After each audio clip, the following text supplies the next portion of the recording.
جب کوئی بندہ صبح کے وقت یا شام کے وقت اس کے دل میں صرف اور صرف اللہ ہی کا خیال ہوتا ہے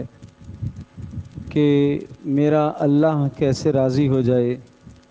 صبح ہوتے ہی آدمی سوچے کہ میں اللہ کو کیسے راضی کروں، شام ہو تب بھی یہ سوچے کہ میں اللہ کو کیسے راضی کر لوں، تو اللہ تبارک تعالیٰ اس کی ساری ضروریات کو اپنے ذمے لے لیتا ہے، اور اللہ اس کے دل کو اپنی یاد کے لیے فارغ کر دیتا ہے، اور اللہ اس کی زبان کو اپنے ذکر کے لیے فارغ کر دیتا ہے، اور اللہ تبارک تعالیٰ اس کے جسم کے اعضاء کو اپنی اطاعت اور فرما برداری کے لیے فارغ کر لیتا ہے۔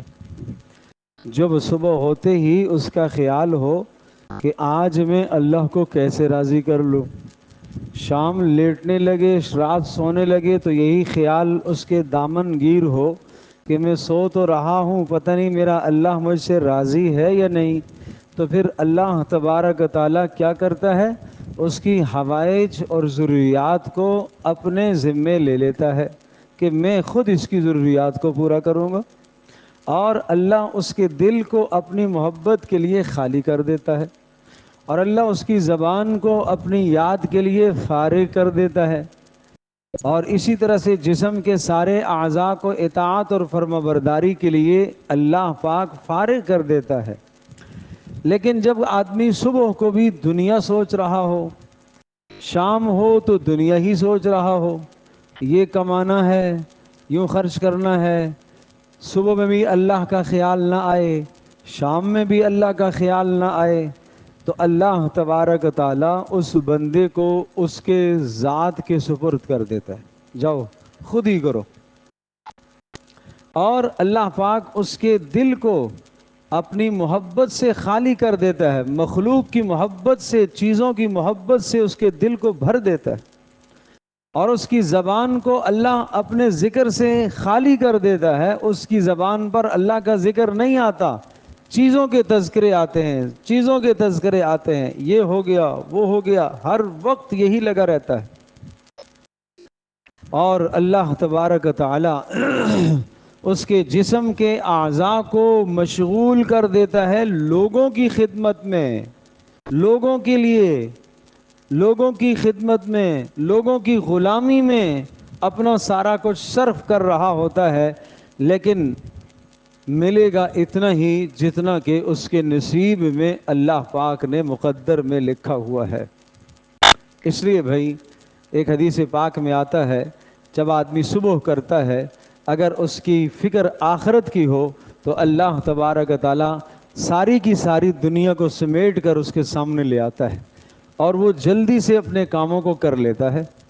اور اگر صبح کرے اس حال میں کہ اس کی فکر دنیا ہو تو اللہ پاک اس کی دنیا کو پھیلا دیتا ہے۔ اس کی مثال ایسی ہے جیسا کہ ایک مٹھی دانے آپ نے لیے اور ایک مرغے کے سامنے آپ نے سامنے ایک جگہ پر رکھ دیے، اور وہی ایک مٹھی اتنے ہی دانے دوسرے مرغے کے لیے آپ نے بکھیر دیے، بہت بڑی جگہ پر بکھیر دیے، تو اب پیٹ یہ بھی بھر رہا، یہ بھی بھر رہا، یہ جو پیٹ بھر رہا اس کو اپنا دانہ ایک جگہ پر مل گیا، جلدی جلدی اپنی ضرورت کو پورا کر لے گا، اور یہ والا جو اپنی پیٹ بھر رہا ہے اس کے مقدر میں اتنے ہی دانے ہیں مگر بکھرے ہوئے منتشر پڑے ہوئے ہیں، اور اس کو وہ دانے چگتے چگتے سارا دن لگ جائے گا، تلاش کرتے کرتے دن لگ جائے گا۔ اسی طرح سے